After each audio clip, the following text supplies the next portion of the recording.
Vaşinqtonda keçirilən Sülh Şurasının iclasında Azərbaycan və Ermənistan liderləri arasında tarixi yaxınlaşma müşahidə olunub.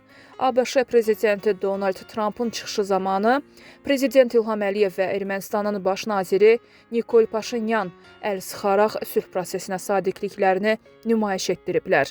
Donald Trump ilk iclasında bildirib ki, Qazaxıstan, Azərbaycan, Birləşmiş Ərəb Əmirlikləri, Mərakeş, Bəhreyn, Qatar, Səudiyyə Ərəbistanı, Özbəkistan və Küveyt yardım paketinə 7 milyard ABŞ dollarından çox vəsait yatırıb.